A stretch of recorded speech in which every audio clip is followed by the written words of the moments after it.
So on the last clip, remember I said that the enemy began to afflict the children of Israel, began to attack them as soon as they saw their multiplication and they saw their growth. Right now, the enemy is so foolish, right? He feels that he's attacking them to stop what God was about to do with them. What he didn't know was that God was 10,000 steps ahead of him. That what he was actually doing was actually part of the strategy.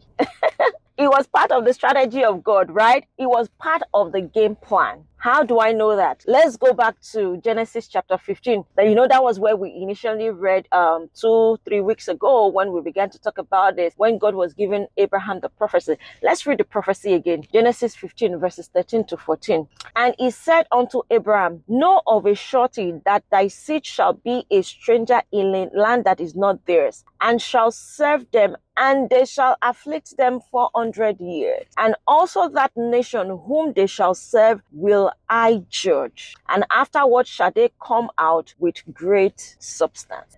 The enemy did not know that all the affliction he was doing was part of God's great plan. Because remember, God had said that he was going to judge them. But God is also a just God. He doesn't judge unjustly. The enemy had to give him reason, right, to judge. And that was why he began to do all the nonsense that he was doing. But he didn't know that all the nonsense he was doing was just him playing into God's trap for him, so to speak. It was part of the game plan because it was meant to do those things so that God could bring judgment on the enemy. So in his stupidity, right, because Satan at his wisest is stupid, right? In his stupidity, he thinks he's attacking God's plan, not knowing that that was always part of the agenda. And the same is true with your life. So any onslaught of the enemy against you, whatever is bringing against your life, God already factored it in. Now, we might not have detailed prophecy like the children of Israel had, but some of us actually do, right?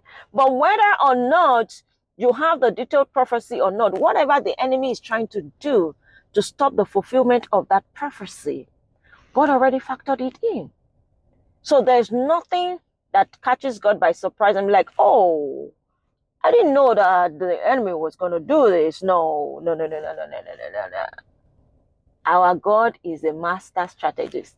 He has already factored all of those things in. Okay? So don't let those things bother you. Any shenanigan that the enemy does, right, to try and put a stop to what God is doing with you or wants to do with you, it was already part of the plan. It's already been factored in, and God already has a way to thwart him. Okay?